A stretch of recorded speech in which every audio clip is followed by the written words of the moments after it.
Hi everyone, this is the game review for Shadow Fight 4 Arena. So in this video, we're going to play the game and also give you a review, and we're going to give the game a grade. So stay tuned, watch the gameplay, and let us know what you think about the game also. So I've been playing Shadow Fight 4 Arena for a while now, and as you can see, when you look at my roster of all of the characters and heroes that I've unlocked every single one of them. So I thought this put me in a pretty good position to give you my first full honest review of the game, and I'm gonna rate this game across 5 different categories as we play. So first category that I'm gonna rate it on is fun, the second is pricing, the third is performance, the fourth is engagement, and the fifth is the good old addictiveness factor of the game. So for me, in terms of the fun factor, this game earns a B, and it's a high B. Like, could have been a B plus, but I'm not doing pluses and minuses.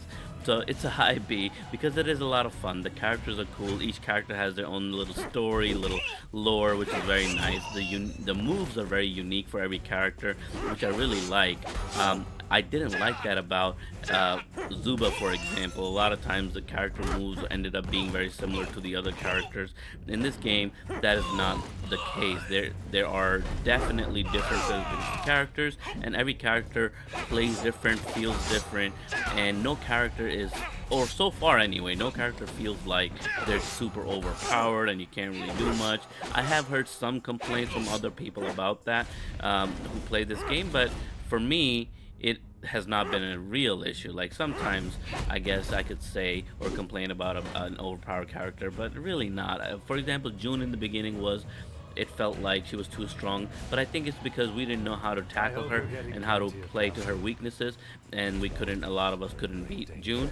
But I don't think mostly that characters are overpowered in this game, so that kind of feels nice that everybody's balanced. They do have different tiers of characters. There's like legendary characters, epic characters, and common characters, and the cool thing about this game is that even the common characters, you can level them up to a very competitive place, to a very competitive level. And I think, for example, right now this Azuma that I'm playing with is a common character, but I've ranked them up enough that it doesn't matter that much, even though I've lost the first round. This is embarrassing because it's AI, but I'm too distracted talking, so it's very hard to play and talk and give you a live review at the same time. So in any case, it's a fun factor for me is a B. The variety of characters is great. The characters look great. They play great. They have unique attributes. Everything is so far really good in this game, and I've really enjoyed it, which is why I've kind of been hooked onto this game for a little bit, but we'll get to that category after. So fun factor, definitely a B. Now let's talk about pricing, number 2. On pricing, I gave this game the grade of letter C. Not a good grade at all in my book. Some people like C's, they say get C's, get degrees, but in this case for me, C is not a good grade, and I'll explain why. For pricing, I gave this a C.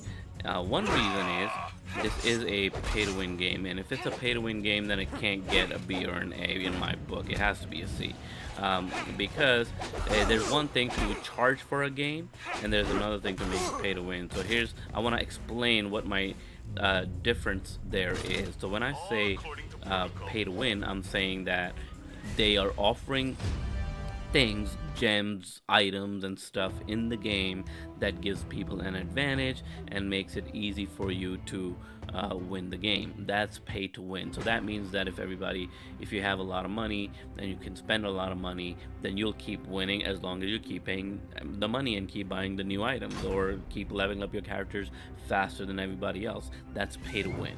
But it's not pay to win when you do have to buy the game. The game doesn't have to be free. You could definitely have a price for the game, and you could even have DLC, like you could sell characters or whatnot, but you're not selling us stuff that are actually making or giving us a big advantage over other players who play the game who are not spending as much money.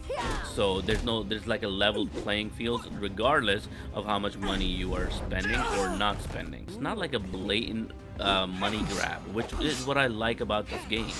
So for pricing, even though it's a pay-to-win game, it's free to play but pay to win. Um, their payments, their pricing it feels good to me. It doesn't feel terrible to me. It doesn't feel blatantly unethical like some of the other games that I've talked about before on this channel have felt.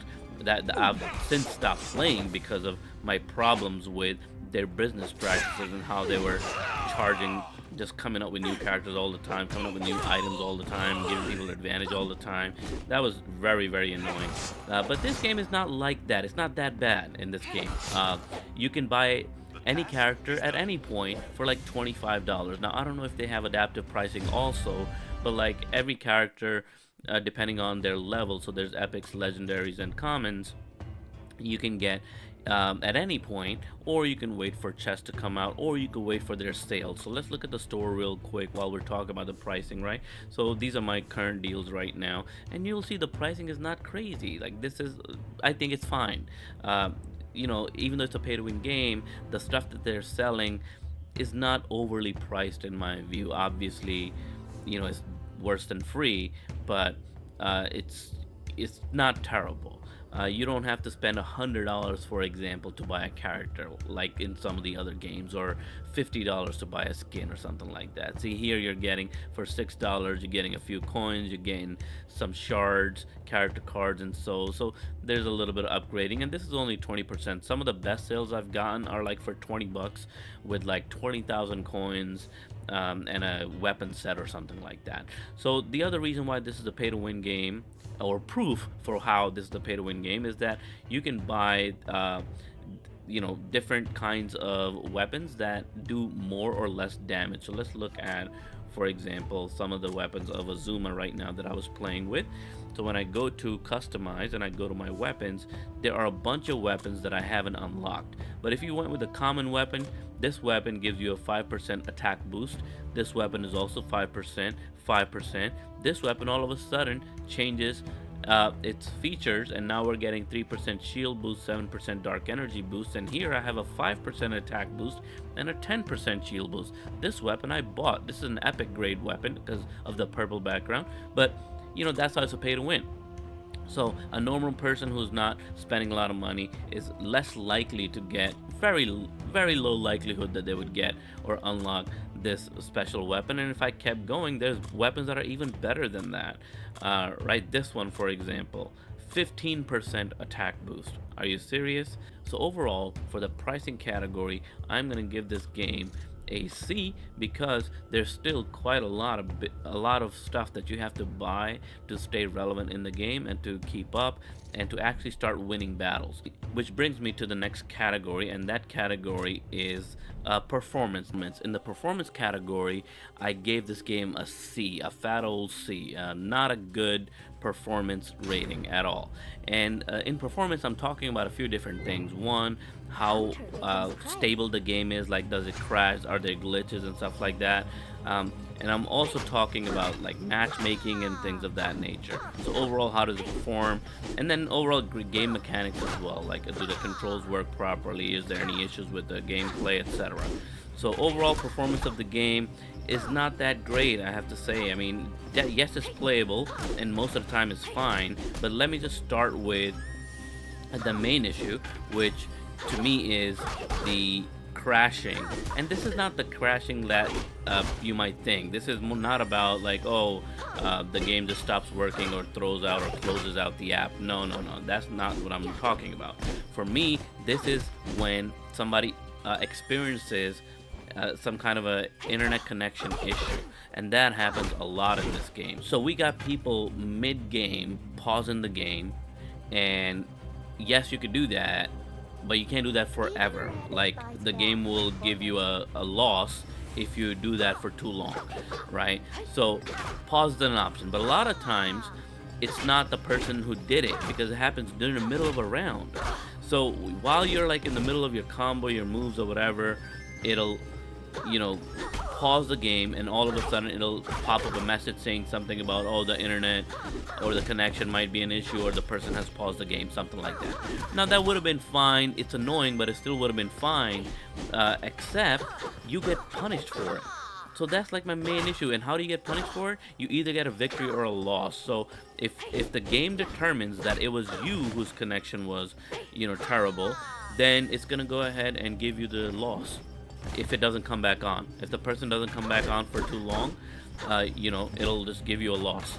And it's happened to me where it's not me, and I've gotten a loss, and I lose trophies over that. So like, why do you do that? You should either give both people the trophies, like split the win between them, or you should not give anybody anything and just call it just a crash and that's it. But instead, the game determines it was my connection that was bad or if it was somebody else's connection that was bad, and they end up getting a loss and they end up losing their trophies. So trophies, if you lose enough of them, then it's really hard to grow. It's really hard to keep getting the rewards that come up as you're growing. So it's really annoying that they do that, and I'm very upset about that. I don't think anybody should be penalized when they have a connection issue, because they don't control it. The connection went bad, the game should be abandoned. That's it. Second performance issue is the controls don't work very perfectly. One, the characters move slower than you expect, and two, the buttons are just they're not responsive in the way that you would expect. So for example, in a fighting game, sometimes you have to button mash, right? You want to punch very quickly. Now in this case, that you could do that, but it would register as you holding the punch button as opposed to you tapping the punch button really fast. So this happens to me all the time, where like I didn't mean to do like a big attack, a heavy attack, which is what you do by holding down a button. This is a heavy attack I just did, but I was just trying to do a regular fast combo attack, and I did it really fast, and the game thought I was actually pressing and holding the button too long. These buttons, they don't work perfectly for a touchscreen. I've tried to use the controller, but my Xbox controller for some reason wasn't working. But I've heard people talk about playing the game with a controller. Maybe that would be better. I haven't figured that out yet. So that's it. For performance, the game gets a C. Now let's talk about the engagement category. In the engagement category, I gave this game a B. Now what is the engagement category? It's about how the game keeps you engaged, how the game makes you wanna be a part of it and play it and enjoy it, right? It's not the same as addictiveness, but this is about how much variety the game has, how complete it is, how much content is it offering for you to feel like, oh, it's worth me playing this game, I want to keep playing this game. So things like, for example, character skins, character weapons and stuff you can upgrade and buy, and all of these things make engagement interesting in the very different game modes. So let's talk about the game modes first, which I do like about this game a lot. And B for me is a high rating, which means I'm recommending it basically on this basis, right? C and below is bad, B and up is good. So we have a few different modes here. You can go into story mode, and you can complete these stories by playing with one character, and you complete 12 battles, and the 12th battle is like extremely hard, and like without paying money. Again, it's pay to win, so without paying money and buying special, it's very hard to win the 12th battle. But it gives you a lot of currency, and from that currency you can buy other things. This stuff right here, for example, this currency you get from winning those battles in the stories mode. And the stories are kind of really lame. They're not well done, I'll be honest. The point being that this is an engaging mode. Like, this is, in addition to playing multiplayer, you can play this also, theoretically. And this could be a lot of what you do. And you can just keep on playing the rounds, and you can try to finish those different levels. And for each character you could do this. So there's a lot to do. There's a lot of rewards to earn. It's pretty cool. So I like this. Now there's another mode too, which I'm going to show you. Let me just quit this. We'll surrender here. Okay. Now you can't play unlimited amounts of these, because again, there's always a paywall, right? So for example, these like flame looking currencies that it's saying fight for 10, I only have 10 left now. So every day you get 20 of these, and you need 10 to do one of these battles. So the story mode you can play, but that also costs money. If you wanted to get this flame currency more, you have to go buy it and stuff like that. so everything is hidden behind a paywall. But there's another mode. This mode right here, you can also play, but it requires some kind of currency. So this one requires 10 of these tickets, which somehow you'll earn, I guess, playing something or other. So I have 20 of these right now, and I can register for this. But the cool part about this mode is that if I register for this and I start playing, I can randomly get assigned 3 team members. This is a 3v3 match. Even characters that you haven't unlocked, they will show up here. So that's super cool that you could play and try a character that you haven't tried before. So that's also why for engagement, I give this game a B. I think it's really good that they have these different modes. They got these little competitions going on. Yes, you do need currencies to keep playing and stuff like that, but a lot of the basic level currencies you can earn, but it's just that you can't keep playing for too long. So while I play in this fight, it's a 3v3, I'll also earn another type of currency and then some rewards and whatnot. When it comes to game modes, I think this game does a really good job of giving us a variety of at least a couple of different game modes, so you can try different characters, or you could get better with one character if you want. And the mode that I was playing before, you could play 1v1, you could play 3v3, and you could also play against AI if you don't want to lose trophies and stuff like that, and if you just want to play with a kind of like a decent opponent. Now the last category is addictiveness. How addicting is the game? How in a good way or a bad way, how addicting is this game? Now for me, this game was pretty addicting because in the beginning especially, you kept winning a lot, and it makes you wanna obviously play. But as you rank up, it gets worse, right? It gets a lot harder. So again, it's a very predictable pay to win game, right? For me, when a character reaches that rank 17, so right now Yuka is rank 19. As soon as the character reaches rank 17, the battles get way harder. Especially if you're playing ranked games, the battles, you get paired with higher level characters, people who have, you could tell these are higher level characters because it will say like rank 21, rank 22. I got paired with a rank 23 also. None of my characters is a rank 23, but I got paired with a rank 23. And so there's no way to win. And you just start this losing streak in this game. And yes, it's addicting because you want to win, you want to get the trophies back. So it's an addicting game in kind of like a negative way.